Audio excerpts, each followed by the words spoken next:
ಇಷ್ಟು ದಿನ ನೀವು ಹೇಗಿದ್ರೋ ಗೊತ್ತಿಲ್ಲ. ಬಟ್ ನೀವೇನಾದ್ರೂ ನನ್ನ ಲೈಫಲ್ಲಿ ನಾನು ಸುಮ್ನೆ ಅನ್ಯಾಯವಾಗಿ 2ರಿಂದ 3 ವರ್ಷನ ವೇಸ್ಟ್ ಮಾಡಿದ್ನಲ್ಲ. ಆ ಟೈಮಲ್ಲಿ ನಾನೇನಾದ್ರೂ ಒಂದು ಒಳ್ಳೆ ಬಿಸ್ನೆಸ್ ಟ್ರೈ ಮಾಡಿದ್ರೆ, ಒಳ್ಳೆ ಬಿಸ್ನೆಸ್ ಮ್ಯಾನ್ ಆಗ್ಬೋದಿತ್ತು. ಇಷ್ಟೊತ್ತಿಗೆ ಕೈ ತುಂಬಾ ಹಣ ಇರೋದು. ಅಥವಾ ನಾನೇನಾದ್ರೂ ಒಳ್ಳೆ ಬಾಡಿ ಬಿಲ್ಡ್ ಮಾಡಕ್ ಸ್ಟಾರ್ಟ್ ಮಾಡಿದ್ರೆ, ಒಳ್ಳೆ ಫಿಟ್ಟೆಡ್ ಬಾಡಿ ಆದ್ರೂ ಇರೋದು. ಆದ್ರೆ ಟ್ರೈ ಮಾಡ್ಲಿಲ್ಲ. ಈಗ ಟೈಮ್ ಆಗೋಗಿದೆ. ಏನ್ ಮಾಡಕ್ ಆಗ್ತಿಲ್ಲ ಅಂತ ಏನಾದ್ರೂ ರಿಗ್ರೆಟ್ ಆಗ್ತಿದ್ರೆ, ಇವತ್ತೇ ಈ ವಿಡಿಯೋನ ಫುಲ್ ನೋಡಿ. ನೀವ್ ಯಾವ ರೀತಿ ನಿಮ್ಮ ಒಂದು 2-3 ವರ್ಷದಲ್ಲಿ ಅಚೀವ್ ಮಾಡಕ್ಕಾಗದೇ ಇರೋಂಥ ಸಕ್ಸಸ್‌ನ ಹೇಗೆ 6 ಮಂತ್ಸ್ ಅಲ್ಲಿ ಅಚೀವ್ ಮಾಡ್ಬೋದು ಅನ್ನೋದನ್ನ ನಂಗ್ ಗೊತ್ತಿರೋ ರೀತಿಲಿ ಹೇಳ್ತಿದ್ದೀನಿ. ನೀವು ಮನ್ಸ್ ಮಾಡಿದ್ರೆ 6 ತಿಂಗಳಲ್ಲಿ ನಿಮಿಗ್ ಬೇಕಿರೋ ತರ ನಿಮ್ ಲೈಫ್‌ನ ಚೇಂಜ್ ಮಾಡ್ಕೋಬಹುದು. ಅದ್ ಯಾವ ತರ ಅಂದ್ರೆ ನೀವ್ ಏನೇ ಕೆಲ್ಸ ಮಾಡ್ಬೇಕು ಅಂದ್ರೂನು ಒಂದು ಟೈಮ್ ಲಿಮಿಟ್‌ನ ಸೆಟ್ ಮಾಡ್ಕೋಬೇಕು. Time is very important.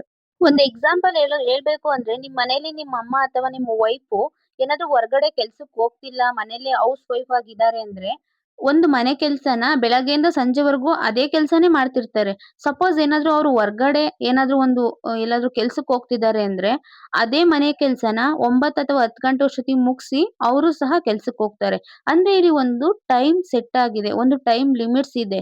ಅಂದ್ರೆ ನಾನು 9 ಗಂಟೆ, 10 ಗಂಟೆ ಅಷ್ಟರಲ್ಲಿ ಎಲ್ಲ ಮುಗ್ಸಿ ಹೋಗ್ಲೇಬೇಕು ಅನ್ನೋ ಒಂದು ಟೈಮ್ ಇದೆ. ಅಂದ್ರೆ ಟೈಮ್ ಡೆಡ್‌ಲೈನ್ ಇದೆ. ಒಂದು ಫಿಕ್ಸ್ ಟೈಮ್ ಇರೋದ್ರಿಂದ ಅವರು ಒಂದು ದಿನೆಲ್ಲ ಮಾಡೋ ಕೆಲ್ಸನ 9, 10 ಗಂಟೆ ಒಳಗೆ ಮುಗ್ಸಿ ಕೆಲ್ಸಕ್ಕೂ ಸಹ ಹೋಗ್ತಾರೆ.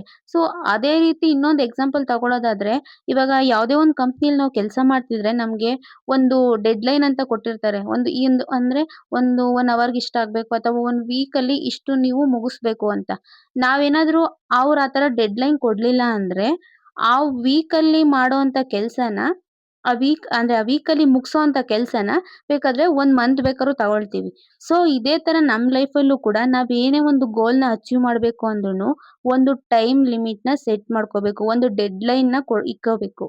ಇಲ್ಲ ಅಂದ್ರೆ ನಾವು 6 ವರ್ಷ ಮಾಡೋದ್ನ 16 ವರ್ಷ ಮಾಡ್ತೀವಿ. ಅದೇ ನಾವೇನಾದ್ರು ಒಂದು ಟೈಮ್ ಲಿಮಿಟ್ ಸೆಟ್ ಮಾಡ್ಕೊಂಡಿದೀವಿ ಅಂದ್ರೆ 6 ವರ್ಷ ಮಾಡೋದ್ನ 6 ತಿಂಗಳಲ್ಲೂ ಕೂಡ ಮುಗಿಸ್ಬೋದು. ಒಂದು 6 ಮಂತ್ಸ್ ಡಿಸಪಿಯರ್ ಆಗಿ ನಿಮ್ಮ ಮೈಂಡ್, ಬಾಡಿ ಎಲ್ಲ ನಿಮ್ಮ ಗೋಲ್ ಕಡೆ ಫೋಕಸ್ ಮಾಡಿ. ನಿಮ್ಮ ಗೋಲ್ ಅಚೀವ್ ಮಾಡಕ್ಕೆ ಯಾವುದೆಲ್ಲ ತೊಂದ್ರೆ ಮಾಡ್ತಿದೆ, ಯಾವುದೆಲ್ಲ ಅಡ್ಡಿ ಮಾಡ್ತಿದೆ, ಅದನ್ನ ಕಂಪ್ಲೀಟ್ ಆಗಿ ಅವಾಯ್ಡ್ ಮಾಡಿ. ನೀವು ನಿಮ್ಮ ಒಂದು ಬ್ಯೂಟಿಫುಲ್ ಲೈಫ್‌ಗಾಗಿ ಫಸ್ಟ್ ಸ್ವಲ್ಪ ಸ್ಯಾಕ್ರಿಫೈಸ್ ಮಾಡ್ಲೇಬೇಕು. ಸ್ಯಾಕ್ರಿಫೈಸ್ ಇಲ್ಲ ಅಂದ್ರೆ ಸಕ್ಸಸ್ ತುಂಬಾ ಕಷ್ಟ. ಈ ಒಂದು 6 ಮಂತ್ಸಲ್ಲಿ social media, junk food, party, unnecessary ಹೊರಗಡೆ ಸುತ್ತಾಡೋದು, ಈ ರೀತಿ ನಿಮ್ಮ ಮೈಂಡ್‌ನ ಡಿಸ್ಟ್ರಾಕ್ಟ್ ಮಾಡೋಂಥ ಹ್ಯಾಬಿಟ್ಸ್‌ನ ಸ್ಟಾಪ್ ಮಾಡಿ. ಅಥವಾ ಆದ್ರೆ ಕಡಿಮೆ ಆದ್ರೂ ಮಾಡಿ. ನೀವು ಈ 6 ಮಂತ್ಸಲ್ಲಿ ಫೋಕಸ್ಡ್ ಆಗಿರಿ. ನಿಮ್ಮ ಗೋಲ್ ಮೇಲೆ ಕೆಲಸ ಮಾಡ್ರಿ. ಈ ಒಂದು 6 ಮಂತ್ಸಲ್ಲಿ ಏನಾದ್ರು ನಿಮ್ಮ ಫುಲ್ಲು ಫೋಕಸ್ಡ್ ಆಗಿ ಕೆಲಸ ಮಾಡಿದ್ದೀರಾ ಅಂದ್ರೆ, ಜನವರಿ 2027 ಅಷ್ಟರಲ್ಲಿ ನೋಡ್ದವ್ರೆಲ್ಲ ಇದೇಗೆ? ಇದೆಲ್ಲ ಹೆಂಗ್ ಸಾಧ್ಯ? ಅಂತ ಕೇಳೋ ರೇಂಜ್‌ಗೆ ನೀವು ಚೇಂಜ್ ಆಗ್ಬೋದು. ನಿಮ್ಮ ಲೈಫ್ ನಿಮ್ಮ ಕೈಯಲ್ಲಿದೆ. ಈಗ ನಿಮ್ಮತ್ರ ಕ್ಲಿಯರ್ ಗೋಲ್ ಇದೆ. 6 ಮಂತ್ಸ್ ಅಲ್ಲಿ ಅದನ್ನ ಅಚೀವ್ ಮಾಡ್ಬೇಕನ್ನೋ ಮನ್ಸು ಕೂಡ ಇದೆ. ಈಗ ನೀವೇನ್ ಮಾಡ್ಬೇಕು ಅಂದ್ರೆ, ಆ ಗೋಲ್‌ನ ಸ್ಟೆಪ್ ಬೈ ಸ್ಟೆಪ್ ಪ್ರೋಸೆಸ್‌ನ ವೀಕ್ಲಿ, ಮಂತ್ಲಿ ಆಗಿ ಡಿವೈಡ್ ಮಾಡ್ಬೇಕು. ಒಂದ್ ದಿನಕ್ಕೆ ನಾನು ಎಷ್ಟು ಕಂಪ್ಲೀಟ್ ಮಾಡ್ಬೇಕು, ಒಂದು ವಾರಕ್ಕೆ ಎಷ್ಟು ಮಾಡ್ಬೇಕು, ಒಂದು ಮಂತ್‌ಗೆ ಎಷ್ಟು ಕಂಪ್ಲೀಟ್ ಮಾಡಿರೆ ನಾನು 6 ಮಂತ್ಸ್ ಅಲ್ಲಿ ನನ್ನ ಗೋಲ್‌ನ ಅಚೀವ್ ಮಾಡ್ತೀನಿ ಅಂತ. ಸೊ ಅದನ್ನ ಕ್ಲಿಯರ್ ಕಟ್ ಆಗಿ ನೀವು ಪ್ಲಾನ್ ಮಾಡ್ಬೇಕು ಈಗ. ಪ್ಲಾನ್ ಮಾಡಿ ಇಮಿಡಿಯೇಟ್ ಆಕ್ಷನ್ ತಗೊಳ್ಳಿ. ಟೈಮ್ ಇಲ್ಲ. 6 ಮಂತ್ಸ್ ಅಲ್ಲಿ ನಾವ್ ಏನೇ ಆಗ್ಲಿ ಕಮ್ ಬ್ಯಾಕ್ ಮಾಡ್ಲೇಬೇಕು.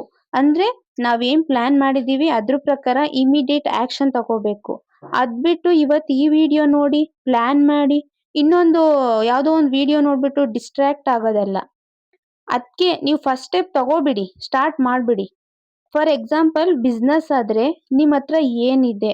ಎಷ್ಟು ಅಮೌಂಟ್ ಇದೆ? ಅದ್ರಿಂದಲೇ ಸ್ಟಾರ್ಟ್ ಮಾಡಿ. ಮುಂದೆ ದಾರಿ ಸಿಕ್ಕೇ ಸಿಗುತ್ತೆ. ಒಂದೇ ಸಲಕ್ಕೆ ನಾವು ನಮ್ಗೆ ಬೇಕಿರೋ ತರ ಎಲ್ಲಾ ಅಮೌಂಟು ಎಲ್ಲ ನಮ್ಗೆ ಏನೇನ್ ಬೇಕೋ ಅದನ್ನೆಲ್ಲ ಅರೇಂಜ್ ಮಾಡ್ಕೊಂಡು ಪರ್ಫೆಕ್ಟ್ ಆದ್ಮೇಲೆ ಮಾಡ್ತೀನಿ ಅಂದ್ರೆ ಅದು ಆಗದೇ ಇರೋ ಕೆಲ್ಸ. ನಿಮ್ಮ ಒಂದು 6 ಮಂತ್ಸ್ ಸಕ್ಸಸ್ಸು ನೀವು ಡೈಲಿ ಇವತ್ತಿನಿಂದ ಎಷ್ಟು ಕೆಲಸ ಮಾಡ್ತೀರಾ ನಿಮ್ಮ ಗೋಲ್‌ಗಾಗಿ ಅನ್ನೋದ್ರ ಮೇಲೇನೆ ಇರುತ್ತೆ. ನಮ್ಗೆ ರಿಸಲ್ಟ್ ಬೇಕು ಅಂದ್ರೆ ಕನ್ಸಿಸ್ಟೆಂಟ್ ಆಗಿ ಆ ಕೆಲ್ಸ ಮಾಡ್ಬೇಕು. ಆಗಷ್ಟೇ ನಾವ್ ಯಾವ ಫೀಲ್ಡಲ್ಲಾದ್ರೂನು ಸಕ್ಸಸ್ ಆಗೋದು. ಒಂದಿನ ಯಾವ್ದೋ ಮೋಟಿವೇಶನ್ ವಿಡಿಯೋ ನೋಡಿ, ಒಂದು ದಿನ ಫುಲ್ಲು ನೈಟು ಡೇ ಎಲ್ಲ ಕೆಲ್ಸ ಮಾಡ್ಬಿಟ್ಟು ನೆಕ್ಸ್ಟ್ ಡೇ ಸ್ಟಾಪ್ ಮಾಡಿದ್ರೆ ನಮ್ಗೆ ಸಕ್ಸಸ್ ಸಿಗಲ್ಲ. ಸ್ಟಾರ್ಟಿಂಗಲ್ಲಿ ಕಷ್ಟ ಅನ್ಸುತ್ತೆ ನಮ್ ಗೋಲ್‌ಗೋಸ್ಕರ ನಾವು ಕೆಲ್ಸ ಮಾಡೋದು. ಬಟ್ ಒನ್ಸ್ ನಮಗೇನಾದ್ರೂ ಸಕ್ಸಸ್ ಬರಕ್ ಸ್ಟಾರ್ಟ್ ಆಗಿದೆ ಅಂದ್ರೆ ಆ ಸಕ್ಸಸ್ ಮುಂದೆ ನಾವೆಷ್ಟು ಕಷ್ಟಪಟ್ಟಿರ್ತೀವೋ ಅದೆಲ್ಲ ಒಂದು ಕ್ಷಣದಲ್ಲೇನೆ ಆ ಸಕ್ಸಸ್ ಅದನ್ನ ಮರ್ಸುತ್ತೆ ಆ ಕಷ್ಟ ಎಲ್ಲ. ನೀವು ನಿಮ್ ಗೋಲ್‌ನ ಅಚೀವ್ ಮಾಡಕ್ಕೆ ಫೋಕಸ್ಡ್ ಆಗಿರ್ಬೇಕು. ಅಂದ್ರೆ ನಿಮ್ ಆರೋಗ್ಯ ಕೂಡ ತುಂಬಾ ಇಂಪಾರ್ಟೆಂಟು. ನೀವು ದಿನದಲ್ಲಿ 1 ಅವರ್ ಆದ್ರೂನು 1 ಅವರ್ ಆದ್ರೂನು ಮೆಡಿಟೇಷನು, ಎಕ್ಸರ್ಸೈಜು ಮಾಡ್ಲೇಬೇಕು. ಮತ್ತೆ ಹೆಲ್ತಿ ಫುಡ್‌ನ ತಿನ್ಬೇಕು. ನಿದ್ದೆನೂ ಮಿನಿಮಮ್ 7-8 ಅವರ್ಸ್ ನಿದ್ದೆ ಮಾಡ್ಬೇಕು. ಇರೋದ್ರಲ್ಲಿ ಬೆಸ್ಟ್ ರಿಸಲ್ಟ್‌ನ ಅಚೀವ್ ಮಾಡ್ಬೇಕು. ನೀವು ಡೈಲಿ ಏನ್ ಅಂದ್ಕೊಂಡಿರ್ತೀರಾ ಅಷ್ಟು ವರ್ಕ್ ಕಂಪ್ಲೀಟ್ ಮಾಡ್ತಾ ಹೋದ್ರೆ 6 ಮಂತ್ಸ್ ಮುಗಿಯೋದ್ರೊಳಗೆ ನೀವೇನ್ ಅಂದ್ಕೊಂಡಿರ್ತೀರಾ ಆ ಗೋಲ್ ಅಚೀವ್ ಆಗುತ್ತೆ. ಫಸ್ಟ್ ನೀವು ಭಯ ಬಿಡ್ಬೇಕು. ಧೈರ್ಯದಿಂದ ಕಾನ್ಫಿಡೆನ್ಸ್ ಆಗಿ ಮುಂದೆ ಹೆಜ್ಜೆ ಹಾಕ್ಬೇಕು. ಡಿಸಿಪ್ಲಿನ್ ಮತ್ತೆ ಕನ್ಸಿಸ್ಟೆನ್ಸಿ ಮೇಂಟೈನ್ ಮಾಡ್ಬೇಕು. ನೀವು ಏನೇ ಕೆಲಸ ಮಾಡ್ಬೇಕಂದ್ರೂ ಕನ್ಸಿಸ್ಟೆನ್ಸಿ ವೆರಿ ಇಂಪಾರ್ಟೆಂಟು. ನೀವು ಒಂದಿನ ಮಾಡಿ ಮತ್ತೆ 3 ದಿವಸ ಬಿಟ್ಟು ಯಾವಾಗೋ ಇನ್ನೊಂದ್ ದಿವಸ ನೆನಪಿಗೆ ಬಂದಾಗ ಮತ್ತೆ ಮೋಟಿವೇಶನ್ ತಗೊಂಡು ಅವಾಗ ಮಾಡಿ ಹಂಗ್ ಮಾಡಿದ್ರೆ ನಿಮಗೆ ಸಕ್ಸಸ್ ಸಿಗಲ್ಲ. ಕನ್ಸಿಸ್ಟೆನ್ಸಿ ಮೇಂಟೈನ್ ಮಾಡ್ಬೇಕು. ಡಿಸಿಪ್ಲಿನ್ ಆಗಿ ಡೈಲಿ ಅಂದ್ರೆ ಅದು ರಿಸಲ್ಟ್ ತಕ್ಷಣಕ್ಕೆ ಬರಲ್ಲ. ಬಟ್ ಮಾಡ್ತಾನೆ ಇರ್ಬೇಕು. ಒಂದೇ ದಿನಕ್ಕೆ ಏನು ಆಗಲ್ಲ. ಬಟ್ ಡೈಲಿ ನಾವೇನ್ ಮಾಡ್ತಿರ್ತೀವಿ ಅದು ಒಂದಲ್ಲ ಒಂದಿನ ರಿಸಲ್ಟ್ ಕೊಟ್ಟೇ ಕೊಡುತ್ತೆ. ರಿಗ್ರೆಟ್‌ಗಿಂತ ರಿಸಲ್ಟ್ ಬೆಟರ್ ಆಗಿರುತ್ತೆ. ಇವತ್ ನಿಮ್ಮನ್ನ ನೀವು ಚೇಂಜ್ ಮಾಡ್ಕೊಂಡು ನಿಮ್ಮ ಗುರಿಗಾಗಿ ಕೆಲಸ ಮಾಡ್ಲಿಲ್ಲ ಅಂದ್ರೆ ಮುಂದೆ ನಿಮ್ಮ ಪರಿಸ್ಥಿತಿಗಳಿಗೆ ನೀವೇ ಕಾರಣರಾಗ್ತೀರಾ. ಅರ್ಥ ಎಂಡ್ ಯಾರಿಗೆ ಯಾರೂ ಇಲ್ಲ. ನೀವು ಚೆನ್ನಾಗಿದ್ರೆ ಎಲ್ಲರೂ. ಅದ್ ಏನೇ ಆಗ್ಲಿ ಫಸ್ಟ್ ಸ್ಟಾರ್ಟ್ ಮಾಡಿ. ಆಕ್ಷನ್ಸ್ ತಗೊಳ್ಳಿ. ನಿಮ್ಮ ಕನಸುಗಳಿಗೆ ಶ್ರಮ ಪಡಿ. ನೀವ್ ಅಂದ್ಕೊಂಡಂಗೆ ನಿಮ್ ಲೈಫ್ ಚೇಂಜ್ ಆಗೇ ಆಗುತ್ತೆ. ನೆನಪಿರ್ಲಿ 2026ರಲ್ಲಿ ಇನ್ನ 6 ಮಂತ್ ಅಷ್ಟೇ ಬಾಕಿ ಇದೆ. ಈ ವಿಡಿಯೋ ಏನಾದ್ರೂ ನಿಮ್ಗೆ ಸ್ವಲ್ಪ ಯೂಸ್‌ಫುಲ್ ಅನ್ಸಿದ್ರೆ ಈ ವಿಡಿಯೋ ಇಷ್ಟ ಆಗಿದ್ರೆ ಲೈಕ್, ಶೇರ್, ಸಬ್ಸ್ಕ್ರೈಬ್ ಮಾಡಿ.